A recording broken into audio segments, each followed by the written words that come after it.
Hey, Johannes here. Today I will show you my crazy good info that I learned from playing classic World of Warcraft for 2 years.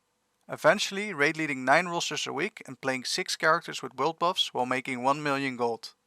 The 10 things that will make you rich in Season of Mastery. Let's dive into the video. Number 1. Greater Stone Shields / the mats for them. These are widely used by tanks. In Classic these were really cheap at the start, as we were using Mighty Rage potions instead to make big threat. Later on during AQ40 these were mandatory on twins and every boss in Naxxramas. Eventually these went for 10 to 14 gold each during Nax.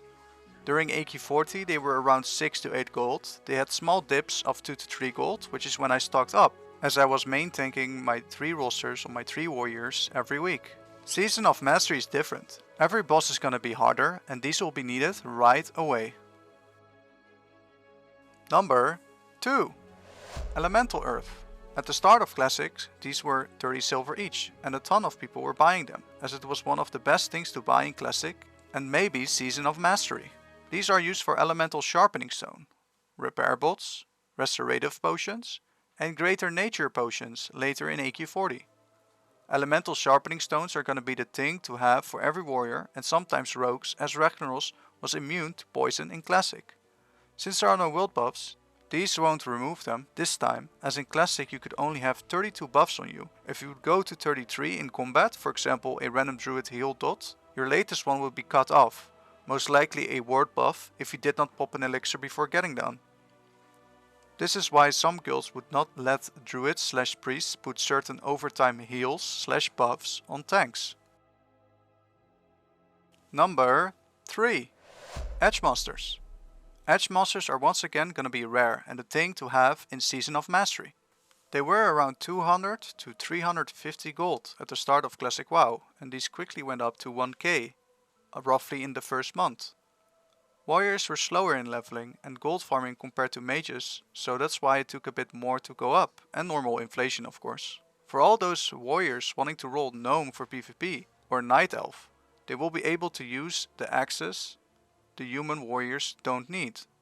That can be quite a gain for your guild, as Season of Mastery rolls on a faster time with just 1 year of content. That is 1 year less gear. That means more useful weapons for everyone. Number 4. Larval Acid. These will be super cheap at the start, as later on they are needed for the Biscape Hide of the Wild. Every healer will need this scape, and the regens will spike as soon as it's out. The pattern is obtainable in Dire Maul, that is in Phase 2 when Dire Maul gets released. Later in AQ40 it is also used for a 2% threat enchant. This is quite good for Warlock tank gloves to let your raid pump a bit more. It is also needed for some crafted nature resistance gear. This might be useful for Huron or other bosses. We don't know yet what changes Season Mastery will give to bosses in AQ40. We will have to find out, and I'm super curious. Number 5. Small Radiant Shard. Minor Speed enchant will be once again very popular. It is the enchant to put on your boots, and I used it throughout the whole Classic and will again in Season of Mastery.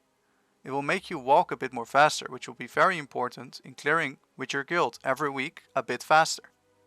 The small Radiant Shards are on big supply at the start, as everyone will be disenchanting their blues they don't use.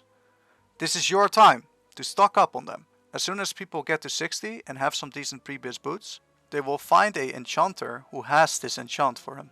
I usually charge between 3 and 5 gold to enchant it, so if you are an enchanter out there, get to 225 fast so you can learn it.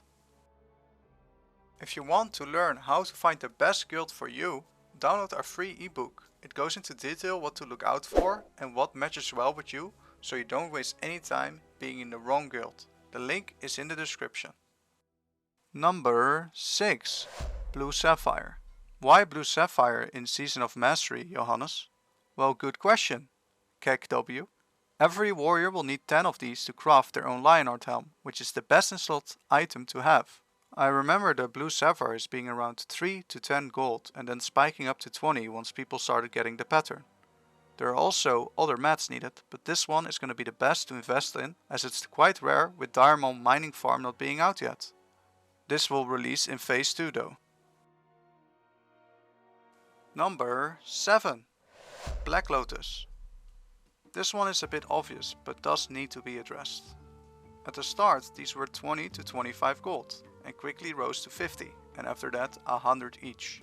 Again, if Season of Mastery is way harder, these will be needed at the start already, instead of just speedruns and AQ40 twins or Naxxramas. I have heard some info going around of more node spawns. We will have to see how this translates into Black Lotus and other regions. If there is more supply, it might be better buying other stuff.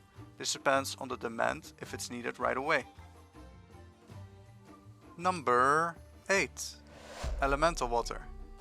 These used to be 1 silver each on my server at the start. Yes, no joke.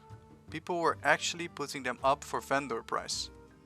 If you have patience to wait for Nax, these will pay off. During Nax these spiked from 1 gold to 4 to 5, with every guild struggling on Sephiron and Kel'Thuzad, as these are used for greater frost protection pots. People were popping them like candy. With Season of Mastery being harder, these will be even more needed, and it is very simple. Make a bank alt and send them all the elemental water.